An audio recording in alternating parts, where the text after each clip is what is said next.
Dr. Mel, and welcome to another edition of Dr. Mel's Message. I have an exciting author for you today. Number one, his name is Ken Gibson, and he is the author of the book, The Universe is Not What You Think It Is. Now, that's a wide open title, but let me tell you, he goes into what I call the Age of Enlightenment here. So without further ado, let me welcome to you to the show, Ken Gibson. Welcome, Ken. Thank you. How are you? I'm fine. How are you? Oh, I'm doing awesome. I want to talk a little bit about your book, because anytime when someone mentions the word enlightenment, they've got something going on, more so than what I call most people that are following mindfulness. So let's start. First of all, where'd you get the idea for your book, and what's your book about? Well, I really don't even know where I got the idea. It just hit me. I've been studying a lot of things for a long time, religion, science, everything I can get my hands on, I like to read. And then one day things just started coming together for me. And it all just became clear to me. And I was worried that I might lose that information or start to forget it or what, so I thought I better hurry up and write it down so that I would always have it. But, lo and behold, I didn't forget anything. So, but I'm still glad I wrote the book. So what can people find and expect from the book? Well, literally, Mel, I'm literally telling you what the universe is. I'm explaining to you exactly what the universe is. I explain exactly what the galaxies are. I explain exactly what our solar system is. I explain what black holes are. I explain a lot of things that scientists, whether they be astrophysicists, astronomers, whatever, will never in a million years be able to explain. They'll never be able to explain the things I explained in my book. How did you acquire this information? Man, if I told you, you wouldn't believe me. So what I'll say is, you mentioned the word enlightenment. And a lot of people don't really understand what enlightenment really is. Enlightenment is not being smart or brilliant. It's not even being a genius.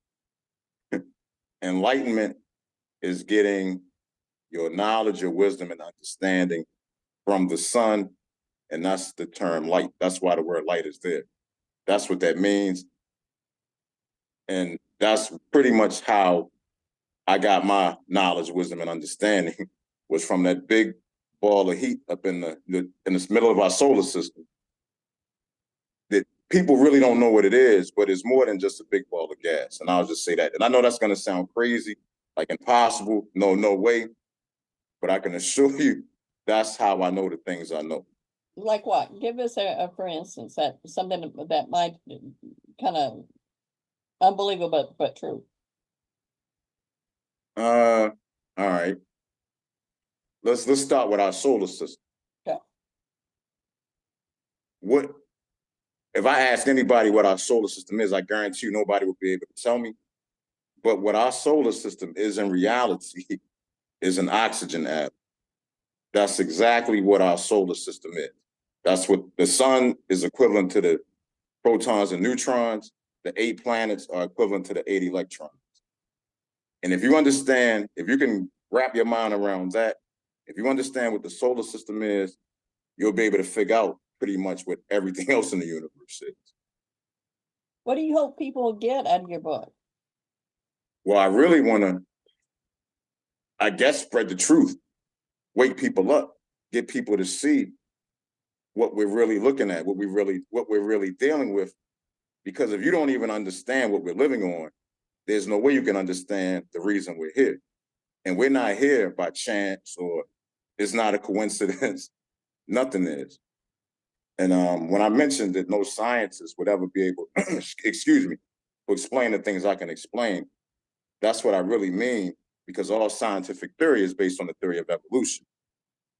And evolution doesn't explain anything. It's not even real. It's a hoax. I write about it in chapter 7 of my book.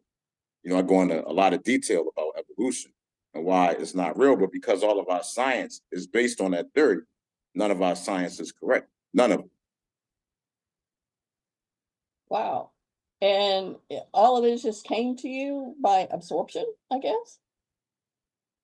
Honestly, I can only think that I was given this understanding for a reason. I have to assume that I wrote that book for a reason. And I'm on social media a lot, excuse me, answering questions as well. And I really believe the reason is ultimately our behavior as human beings has to change on this planet. Meaning, many of us are under the assumption that the planet was put here for us, but that's not the case. All of these ecological systems and every living thing within these ecological systems all around the world are here to make the planet work and not the other way around. So when you look at nuclear weapons or all of the carbon we're dumping into the atmosphere, the overpopulation of the planet, other ways we're just totally wrecking these ecological systems. I believe that behavior has to change sooner rather than later, or eventually is going to lead us down a road that we can't recover from. Right. Now, who is this book for? Who is it for? Your target audience. Who's it for? Man, anybody really who wants to know the truth. Anybody who really wants to understand what's out there in this big universe. And the universe is really a very, very tiny, minuscule part of existence. It's not big in the grand scheme of things at all. But, there's a lot of misinformation out there. And I want to correct that. There's no, if you invited any scientist you wanted, the smartest man you could find on this planet, I would be more than happy to debate them on your program and expose, if their theories are based on evolution, there's nobody I can't expose. Because like I said, that's just an absolute farce. And it doesn't explain anything. And in fact, I really think of it as the opposite of intelligence. And the fact that we're teaching our kids this stuff, makes it even worse, in my opinion. Now, you mentioned black holes. What do you want people to know about that? Well, in terms of in my book, how I explain it, and I probably know a little bit more now than what I did when I wrote the book, but black holes exist in our universe for the simple purpose of removing corrupted solar systems. That's their purpose. So basically, our universe is half matter and half antimatter. The matter half is all of the stars you see. The antimatter half is all of the black holes we can't see. And if a star comes into existence, a black hole comes into existence. If a black hole and a star meet, they both go out of existence. In the same way that positive one would make negative one go out of existence. It's literally the exact same principle. Would you consider this book an easy read or really thought-provoking? Well, I wrote it in a very simple way. I'm really, really good at explaining things, I think, in a simple way. So it's very simple to understand, but there is a lot of math, a lot of geometry, a lot of chemistry. And, you're really going to have to be able to sit down and really think about the things I'm saying. And also think about that the things I'm saying, that you can't find them anywhere else, so that there are no reference points for the things I'm saying. Now, there are reference points if you go back thousands of years, you understand like sacred geometry and alchemy and the tree of life, stuff like that. Mm-hmm. But other than that, there are no modern reference points to my book at all. So if you're really ready to... So you're strong on math, right? Yes. What do you do for a living? I'm a network technician for a living. I work for Verizon. I've worked there for 24 years. Okay, so you've been into a lot of the technological aspects of things. Yeah. I'm a troubleshooter, basically. Troubleshooter. Do people think you're crazy for your ideas? They could. But the thing is, even though what I'm saying might sound crazy, what I'm saying is truth, is reality. Mm-hmm. And when we have basically turned into a society where our reality is based on fairy tales, and fairy tales have become our reality, and reality has become fairy tales to it. And, I can go into detail as to why that happened, but basically nobody really knows anything. Nobody, if I ask somebody what the sun is, I guarantee you nobody will be able to tell me what the sun really is. I guarantee you not one person, even though we look at this thing every day, you know, since we've been born pretty much, it's been there and it'll be there after we're gone. Nobody knows what it is. Nobody knows something as simple as what the sun is. And what do you think what do you profess the sun is? Well, the sun controls everything in the solar system. The sun makes up over 99% of the mass in the solar system. You know, everything else is tiny. So if you have something that makes up the majority of the solar system, it has to be there for a reason. If you understand intelligent design, and that's how everything is based. Everything is based on intelligent design. So that sun is there for a reason. Everything in the solar system, well, in terms of the 8 planets, they all come from within the sun. That's where everything comes from. So basically, the sun controls not only all of the planets in the solar system, but it controls everything on the planets in the solar system. Now, keep in mind, this one solar system is very, very tiny in comparison to the rest of the universe. You know, there are trillions of other solar systems in this universe, and this is just one out of trillions. Now, this is no short read. I mean, what? It's over 300 pages, right? Right.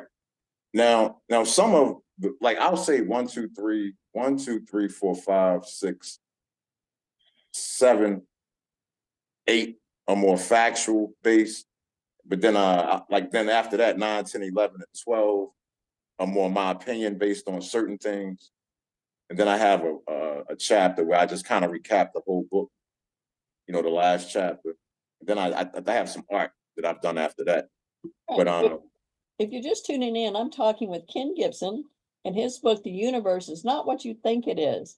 And apparently the book isn't what I thought it was either, because it goes into a lot of in-depth scientific stuff that you may take for granted on an everyday basis. And he explains it in layman's terms. Is that an accurate way to pick the book?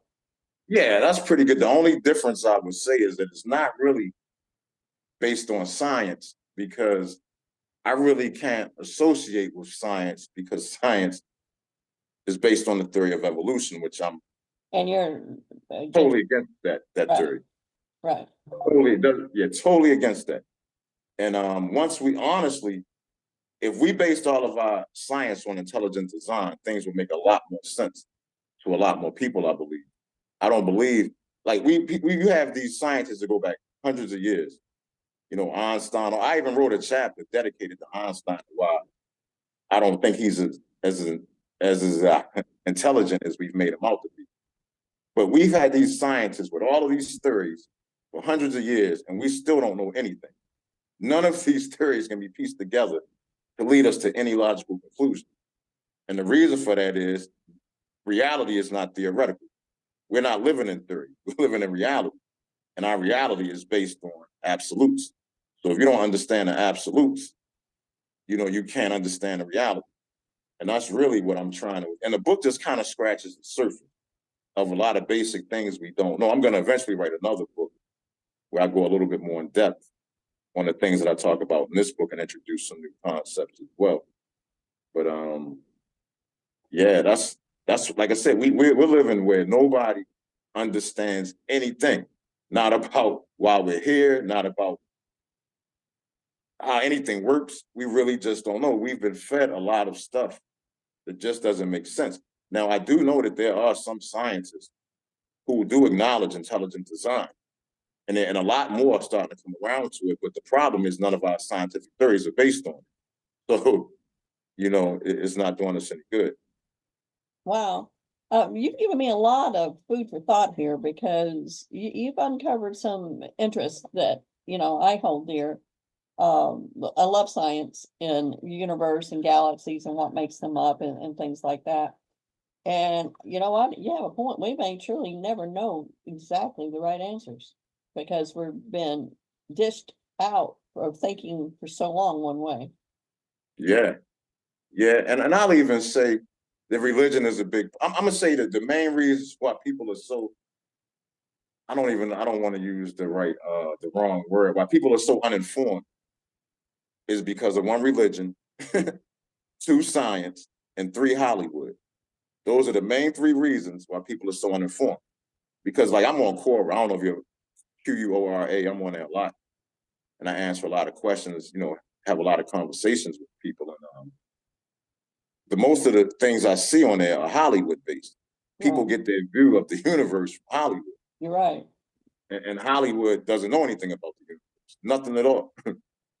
So it's just so much misinformation that I'm hoping that if enough people read my book, if enough of the right people read my book, we can start to spread some truths and kind of put people on the right page. Because, like I said, there's certain, ultimately, I hope this book leads to behavior being changed on our planet, and for us to start taking better care of the planet. Because without the planet, we don't exist anymore. If the planet goes, Right. we go right along with it. Kind of like the bumblebees. Once they're gone, we're gone. And Yeah, people just take it for granted. exactly. I really appreciate your time coming on here, and I've I've got to get a hold of this book because there's some questions I'd like to even know more about. And I'm suggesting that all my readers here take a look at this book and judge for yourself what's in there. And open up your mind. Don't be just set on one way. That's what books are here for, to expand our minds. And I think this one has great potential of doing so. So Man, I thank really you again. appreciate that. Hey, no problem, Dr. Mel. I just want to lastly say there is no other book like this. That I can I believe it. 100% guarantee. I believe it. Hmm. Thank you Hey, so thank you so much. much. Thank you I for look having forward me. to part two. Oh, me too. All right. Bye-bye. Bye bye.